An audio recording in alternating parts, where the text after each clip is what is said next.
Hey, Shalom Aleichem, everybody.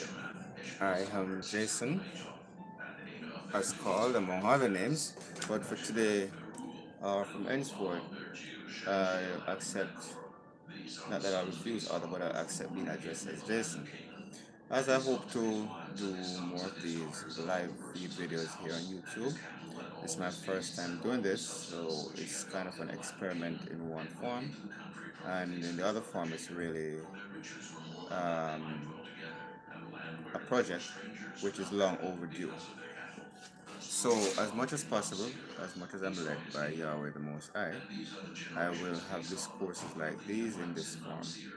Uh, I'm not sure how exactly that will work out, but like I said, this is a trial experiment, so I'm gonna take it. Um, I'm gonna take it in steps. Now, some time ago, a few years ago, I happened to, under inspiration, pen a book.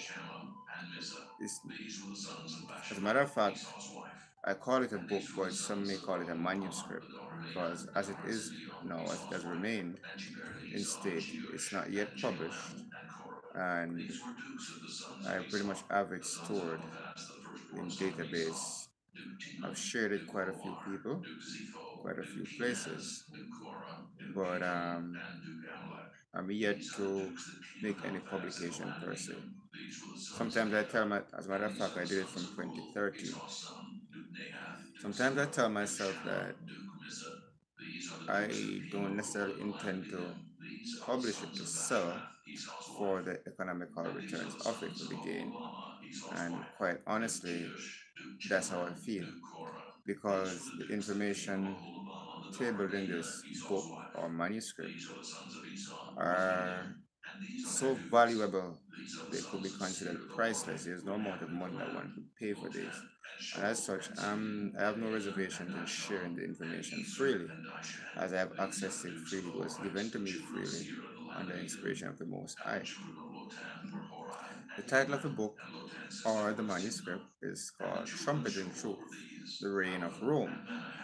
And what this is basically about is, as the word says, trumpeting. Now, as we all know, a trumpet is an instrument that is used to make a loud noise that can be heard from afar. So, what the trumpet really does is it amplifies the sound which originates with the person behind the trumpet.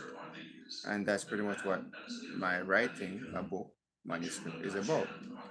That's my way of trumpeting or echoing or amplifying certain noise or certain sounds that to others would have remained unheard, or others would have heard but didn't resonate because maybe it wasn't loud enough, maybe it wasn't resounding enough. So as such, I arrived with the title of Trumpeting Truth. When you look at what I have as a cover page, you'll see where I pose certain questions, provocative in one sense, maybe disturbing in another, but all in all, factual questions, real questions that needs to be given real answers. And of course, these questions did not originate with me. It was from other readings, studies that I found these questions being posed, and as such, I chose to amplify them here. Question number one. Have you ever stopped to think of what you would do if you found out that all or some of what you sincerely believe and hold true or sacred are not in accordance with the word and the will of God? So let me go over that slowly. Have you ever, at any point in time, stopped to think what you would do if you found out that some of or all of what you hold to be true, some of or all of what you believe, sincerely believe, to be sacred and true? If you should find that all of that or some of that were not in accordance with the word and the will of God, have you ever stopped to think of what you would do? That is, of course, if you consider yourself religious to begin with. maybe even spiritual if you want to, but if you're one of those persons who ascribes to a deity, a higher being, and you have some sense of faith, and as such you would have been propelled or guided by some information handed down to you directly or otherwise. So my question is then, have you ever stopped to think of what would you do if you found out that all that you have rest your life on, you're waged on, you have bet on, if all that should be discovered to you to be not in accordance with the word or the will of the same God that you claim to be ascribing to, what would you do? While you think about that, let me throw another question at you. If you should find out that you are in error, then would you change? Would you?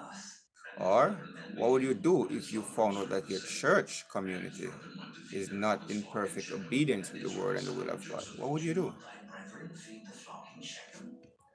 Things to think about, eh? And he said to him, here am I. And he said to him, go, I pray thee, see whether it be well with thy brethren, and well with the flocks, and bring me word again. So he sent him out of the vale of Hebron, and he came to Shechem.